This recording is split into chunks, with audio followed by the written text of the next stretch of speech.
वाले हैं निबंध।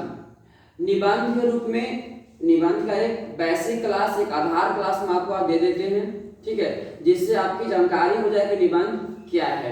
क्योंकि आपके पाठ्य पुस्तक दिगंत में निबंध पढ़ना है। फर्स्ट जो चैप्टर है आपका बाल कृष्ण भट्ट का, वह क्या है, सॉरी बाल कृष्ण भट्ट का जो बातचीत है वह भी क्या है, निबंध ही है। और अर्धनारीश्वर किसका लिखा हुआ है, रामधारी दिनकर का, वह भी क्या है, एक निबंध ही है। ठीक है, थोड़ा सा पहले हम लोग जान लेते हैं कि निबंध है क्या, निबंध की उत्पत्ति कैसे हुई। ठीक है, तो देखिए निबंध क्या है। निबंध, इतना ध्यान रखिए, निबंध, ठीक है, निबंध यानी ध्यान रखिए कि बंधन में बंध कर लिखना। ध्यान रखिए, एक मतलब स्वतंत्र तो व्यक्ति रहता है, व्यक्ति स्वतंत्र तो रहता है, लेकिन वह एक बंधन में रहता है। कैसे? श्रृंखलित विचारधारा का क्रमिक रोचक पूर्ण ढंग से व्यक्तिकरण ही निबंध है। मतलब क्या है कि अगर ध्यान रखिए, यह ऐसी प्रक्रिया है जिसमें जैसे जो लेखक होता है, जो निबंधकार होता है, वह स्वतंत्र तो होता है, स्वतंत्र होता है, लेकिन अपने विषय वस्तु से वह बंधा हुआ रहता है।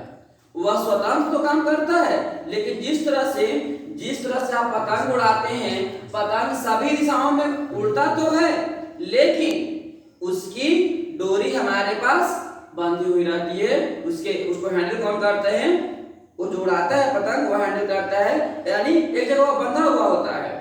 ठीक है, ठीक उसी प्रकार से निबंध में भी कल्पनाशीलता होती है। ठीक है, यथार्थ भी होते हैं, ऐसा नहीं है, यथार्थ भी होते हैं, कल्पना भी होते हैं, लेकिन सारी चीज एक रोचक पूर्ण ढंग से, एक क्रमिक ढंग से, ऐसा नहीं कुछ एक कुछ वहां, ऐसे नहीं, एक क्रमिक ढंग से एक विषय वस्तु की पूरी जानकारी जो है वह निबंध में दर्शाई जाती है।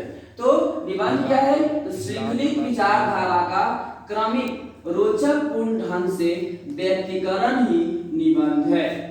ध्यान रखिए, कुछ जैसे में एक अच्छे निबंधकार है, ललित निबंधकार हैं हजाए प्रसाद द्विवेदी, जिनका निबंध आप लोग पढ़े होंगे 10 क्लास में, नाखून क्यों बढ़ते हैं। ठीक है, तो इनका कहना है कि निबंध स्वाधीन चिंता की उपज है। मतलब जो भी कोई भी व्यक्ति जो स्वतंत्र रूप से किसी विषय के बारे में सोचता है, जैसे अगर हम आज सोचते हैं भारतीय कृषि के बारे में, तो भारतीय कृषि के बारे में जो कुछ हम स्वतंत्र रूप से चिंता करते हैं और उसी चीज को हम एक रोचक पूर्ण ढंग से, एक क्रमिक रूप से अगर हम उसको लिखते हैं, एक श्रृंखला के रूप में लिखते हैं, तो वह क्या है, निबंध है। इनका कहना है हजारी प्रसाद द्विवेदी का।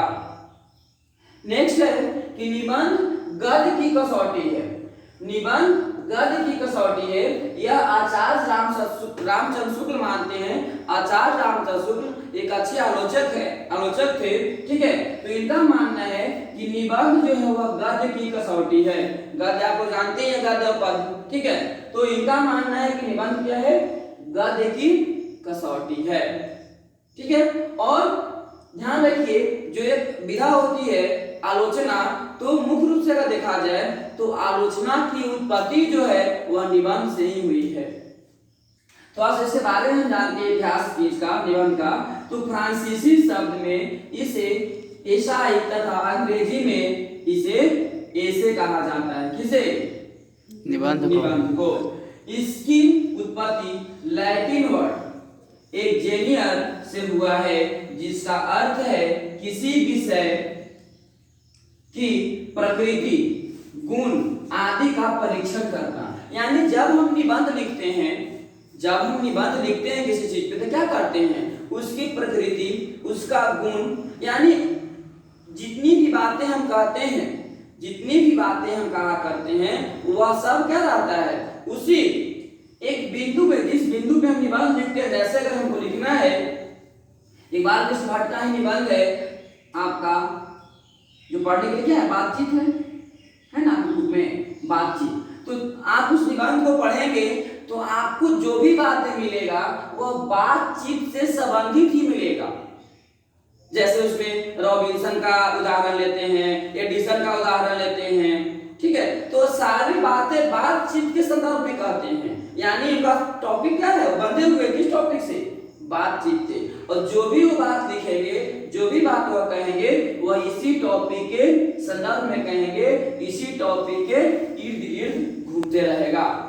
ठीक है, तो वही बोल रहे हैं कि जिसका अर्थ है किसी विषय की प्रकृति, गुण आदि का परीक्षण करना। इसलिए कहा जाता है कि निबंध भाव और विचारों को पूर्णता प्रदान करता है। यानी जब हम निबंध लिखते हैं किसी विषय पे, तो उस विषय से हमारे अंदर जो भी जानकारी है वह पता चल जाता है निबंध पढ़ने के बाद कि इस विषय में इस व्यक्ति को यह सारी जानकारी है। ठीक है, हम कहीं कहीं उदाहरण भी लेते हैं, जैसे आपका बातचीत जो निबंध है यह एक उदाहरणात्मक शैली में लिखा हुआ है। बालकृष्ण भट्ट का अधिकांशतः जो निबंध है वह उदाहरणात्मक शैली में लिखा हुआ है। ठीक है, तो यह भी उदाहरणात्मक शैली में ही लिखा हुआ है। ठीक है, तो चलिए हम आगे पढ़ते हैं।